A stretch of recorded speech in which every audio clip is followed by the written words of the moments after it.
আসসালামু আলাইকুম। স্লিপের হেসেল ঘরে আপনাদের স্বাগতম। আবারও চলে আসলাম নতুন একটি রেসিপি নিয়ে।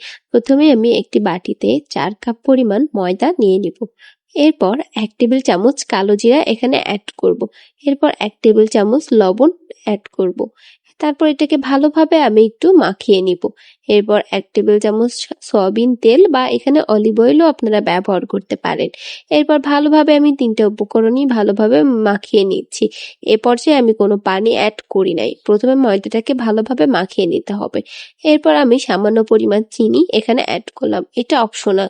চিনিটা দিলে আসলে টেস্টের ব্যালেন্স আসে। এরপর আমি হালকা কুসুম গরম পানি এখানে আস্তে আস্তে অ্যাড করছি। টোটাল 1 কাপ পানির প্রয়োজন হয়েছিল। এরপর আমি ভালোভাবে 2 ধাপে পানিটা মিশিয়ে ভালোভাবে ডোটাকে মাখিয়ে নিচ্ছি। ডোটাকে একটু সময় দিয়ে মাখাতে হবে। একদম ডোটা যেন খুব বেশি নরম না হয় সেদিকে খেয়াল রাখতে হবে। এরপর আমি এটাকে কিছুক্ষণের জন্য রেস্টে রেখে চলে যাব আলুর দম তৈরি করতে। প্রথমে একটি কড়াইতে সামান্য পরিমাণ তেল দিয়ে আমি আলুগুলাকে আগেই কেটে রেখেছিলাম। এরপর সামান্য পরিমাণ লবণ এবং হলুদ, মরিচের গুঁড়া এখানে অ্যাড করে আলুটাকে একটু ভেজে নিতে হবে। আলুটাকে খুব বেশি পরিমাণ ভাজা যাবে না, কোনো রকম একটু লাল আকারে হয়ে গেলেই তুলে নিতে হবে। কিছুটা তেল দিয়ে তাতে জিরা, এলাচ এবং ডাল দিয়ে আমি ভালোভাবে এটাকে একটু নাড়াচাড়া করে নিব। এরপর আদা, রসুন এবং পেঁয়াজের পেস্ট আমি এখানে অ্যাড করে নিব।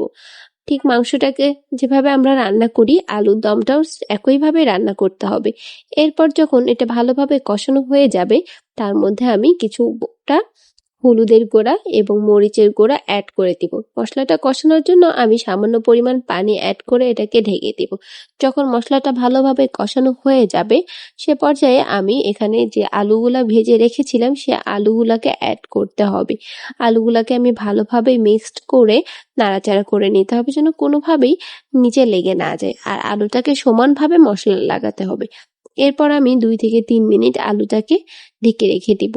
এরপর যখন আলুটা একটু নরম হয়ে আসবে সে পর্যায়ে আমি কিছুটা পরিমাণ পানি এখানে অ্যাড করব যেন প্রপার আলুটা সিদ্ধ করা যায়। এরপর আমি আবারও একটু পানি অ্যাড করলাম, আমার একটু কম হয়েছিল।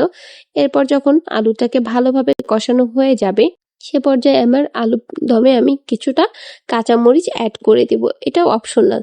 এরপর যখন কাঁচামরিচটা দিয়ে দেওয়া হয়ে যাবে এরপর আমি নাড়াচাড়া করে নিব। এরপর আমি ঝোলের জন্য সামান্য পরিমাণ পানি অ্যাড করে এখানে আমার সিক্রেট মশলাটা ব্যবহার করলাম। সিক্রেট মশলার রেসিপিটা আমার ইউটিউব এবং ফেসবুক সব জায়গাতেই দেওয়া আছে, চাইলে দেখে নিতে পারেন। এরপর আমি আবারও আলুর দমটা ঢেকে রেখে দিলাম।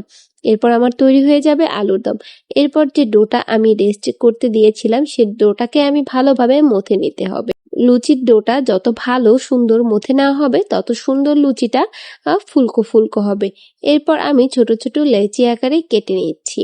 এরপর আমি সামান্য তেল ব্রাশ করে ছোট ছোট লেচি বানিয়ে রেখেছিলাম সেটাকে লুচি শেপ দিয়ে দিব। আমি গোল শেপ দেওয়ারই চেষ্টা করেছি। এরপর যখন এটা হয়ে যাবে একটি পাত্রে তেল গরম করে তেলের মধ্যে লুচিগুলা ছেড়ে দিচ্ছি।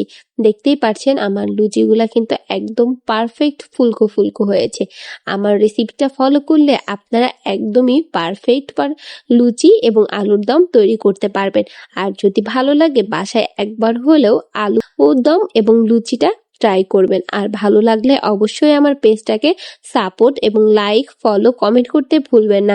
আর যারা এখনো আমার ইউটিউব চ্যানেল ঘুরে আসেন নাই তাদের ঘুরে আসার জন্য আমন্ত্রণ রইল।